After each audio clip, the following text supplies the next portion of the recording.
well. Don't expect too much. However, the concept that I'm going to share with you, I like to be able to draw so that it makes absolute sense. So what am I going to share with you? Look, this concept is something that's evolved over time, a really long time. It's something that has just clicked into place over the last week. I love creating models and new concepts and theories for my clients to be able to understand certain things themselves, others, the brain, the mind, the body, everything. And this is one that has absolutely provided so much understanding for me, for them, and everybody I've spoken to so far. So this concept is one which is it's a concept that will alter your communication.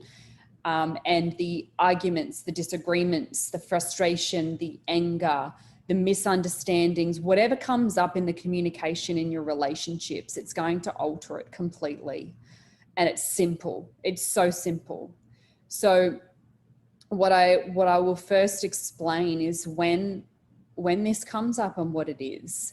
So as the name suggests, it's a shield of receptivity. Now, if you look back on any disagreement, argument, frustration, anything within the relationships within your home, usually it's because one or more of the people have stopped listening.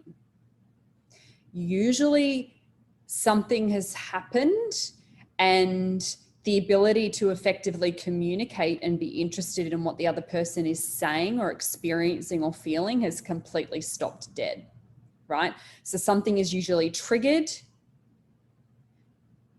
and this then stops everything from coming in. The shield comes up. And that's why I've called it the shield of receptivity, because you're no longer open to hearing the other person's perspective, understanding where they're coming from, understanding their emotions.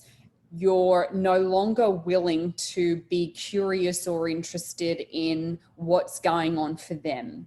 Essentially, once that shield comes up, you become quite self-focused. Okay, so everything becomes about you, how you're feeling, that you feel hard done by, that you're exhausted, that you're overwhelmed, that you feel like you're being blamed. So it all becomes about the self once that shield comes up. Now, if you look back on any of the disagreements you've had with your wives, husbands, partners, your children, when they stop listening to you, when there's arguments, whatever it is, you'll notice that once that shield comes up, you're no longer interested in what's going on for them and you're more interested in how this is impacting you. I'm going to share my screen now with you. Let me know, say yes or thumbs up if you're following so far and it's all making sense. So I'm going to share my screen with you. So look, this is my beautiful picture of the mind. I told you we were going to get super creative today. Okay, so this is where we've got two people in a conversation, usually, sometimes, actually. We converse with ourselves probably more, which is not a great thing. But anyway, so when you're in conversation with another person, your partner, your children, or whoever else you want to imagine here, there's usually pieces of information, dialogue, non-verbals, all the communication stuff going back and forth, back and forth, back and forth, okay? And there comes a point where if something is triggered, the shield then comes up, like I said, all right? Now, the shield comes up. Now, when the shield comes up for one person, it automatically comes up for the other person, usually. Why is this?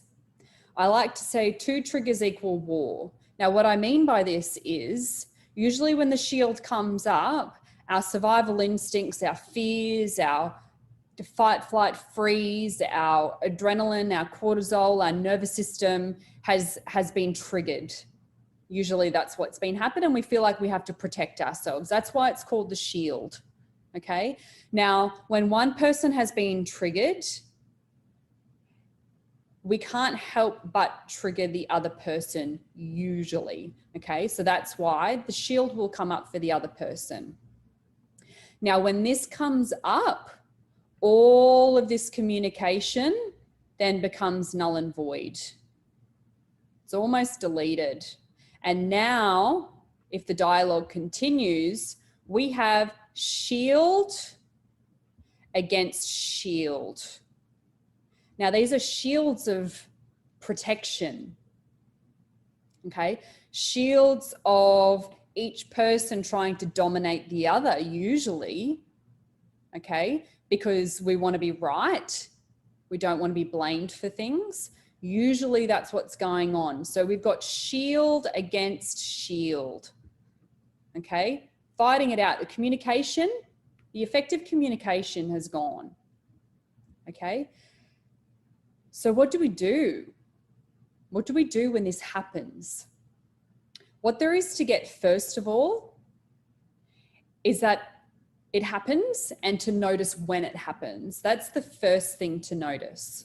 Number one, when you notice that it's, yeah, but you did this, or when it's with your children, why can't you just listen to me? And the frustration is there, and the overwhelm and the anger. Okay, this is shield against shield. The first thing to do is notice that. That's the first practice. The first practice to overcoming anything and transforming anything is self-awareness. Number one. So when you become aware, this is when we can shift it. This is when you have power. So this is when usually we've identified, there's a few different names for this.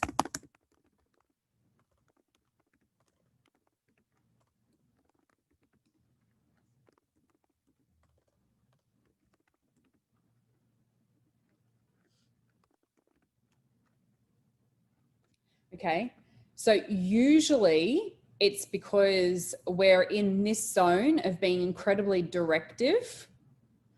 This is where our controlling behaviors come up. Shield against shield is controlling behaviors. We're trying to control the outcome. We're trying to change the outcome to suit us. And this is where the fears are, because it's been triggered by fear. Okay. So this could be fear of not being good enough, of not being listened to, not being heard, not feeling worthy of being heard. This could be a fear of, what are the other major fears that people come to me with that gets triggered here? The fear of not being heard or supported or understood. When it comes to your children, the fear of your children hating you. That comes through quite a bit with some of the parents I work with. The fear of not being a good enough parent, okay? This all comes into this. So when the shield comes up, our first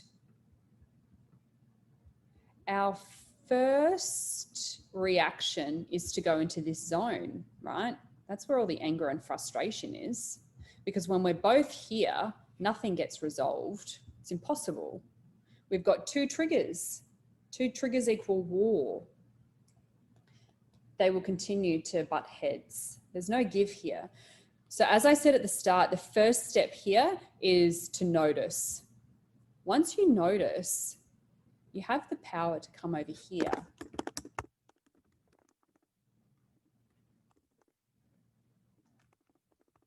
Okay. So these are the two styles, and you can consider it like a bit of a seesaw. Okay, they're sitting on a seesaw here. So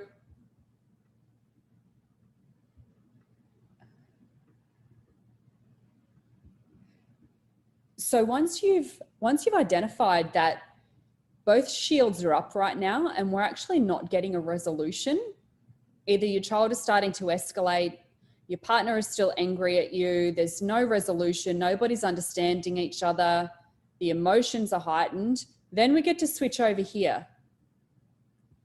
Okay, what needs to happen over here? Well, this is where there's curiosity and inquiry. Once we get into this zone here,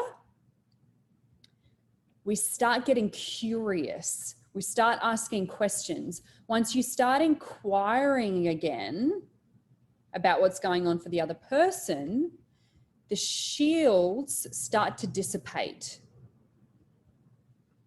They start to relax. Because at the end of the day, what we seek in communication with another person is just to be heard and understood. That's what we want.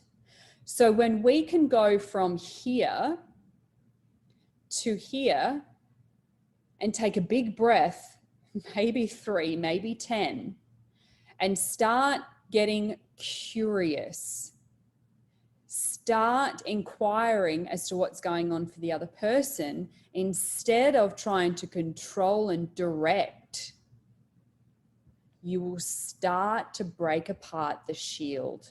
It becomes weaker. And then what there is space for now is flow, connection, understanding, and calm. That's what there's space for now. Over here is where trust sits as well. Because usually when we're over here, there's no level of trust. There's no level of trust in what's going on is to the benefit of us. There's no trust that everything's going to be okay. Trust has usually disappeared. So trust is over here as well. Now, when we step back over into this position of inquiry and curiosity, we start connecting to the emotional being that is in front of us. Okay? You start connecting to the emotional being that's in front of you and the emotional part of their brain. Why is that important? We are at our core emotional beings. We function from emotions and feelings. And if that part of our being is not being heard or understood, we will fight. We will fight for ourselves. We will defend ourselves. We will react. So when you start inquiring, you start connecting to this part of the other person. And then they start to feel understood. And then you start to get the real reason that this shield came up in the beginning anyway. So a really great question that I ask my clients to consider to go into this state, to start altering the perspective, is I'm going to assume right now that there is a good reason for this behavior. Mind-blowing change that can create. Confronting and somewhat annoying when you feel like you need to defend and you're over here and you're so angry, overwhelmed, frustrated. But if you can step over here and start getting curious, start getting interested, start the inquiry, and start saying to yourself, I'm going to assume there is a good reason for this behavior, everything will shift. Your energy will shift. The other person's energy will shift, whether it's your children or your partner. As I said, you can use this with anybody. And then the shields start to go down, which means our emotions haven't taken over the show. They're present, but they haven't taken over. And our logical mind has a chance to come back online, which is where our language center is, by the way, and also our ability to understand the other person's perspective, which is what we want to be there. So this is really the concept that can alter the relationship that you have to conflict and to finding resolutions within your relationships, within your home, within your family. So as I said, just to recap, first step is to notice when the shield has come up. 2 triggers equal war. Notice it. Notice the shield. And then pausing and going into inquiry, going into curiosity, and with the perspective that you're going to assume that there is a good reason for this behavior. This really will alter the outcomes that you achieve and the amount of time that you sit within that discomfort, that uncomfortable feeling time period where nobody's getting along, or there's tension, or there's resentment, and there's no resolution because the communication has not been effective. Now, I shared yesterday, our level of communication is directly proportional to the results that we want to achieve in our relationships and the depth of connection. So I'm curious to hear from you and see what became apparent when you reflect back on conversations with those in your home, in your families, and what made sense, what sparked a little aha moment or light bulb moment. And if you think this will be helpful, let me know. And ask any questions that you have if you're curious about this concept. So I'm glad that I got to share this with you today. It's really been helpful for me in my relationship. Only last night did I need to shift from here to here. And my God, did it feel good. I was in absolute control, fear, and blame mode, definitely. And I made a decision to choose something else. So I got curious. I started asking questions. And it worked. It worked. We both got the result and the resolution that we wanted far quicker than if we had have just allowed our shields to play this ongoing game. So it's lovely to connect with you all today. Let me know how you go. #replay. You know what to do. And let me know if you want me to do more of these videos too. Let me know. Let me know if there's a topic there for you that you'd love me to touch on when it comes to all of the relationships within your home and what you're struggling with or what keeps coming up. Let me know. Okay, let me know. And I will connect with you all very soon. Bye for now.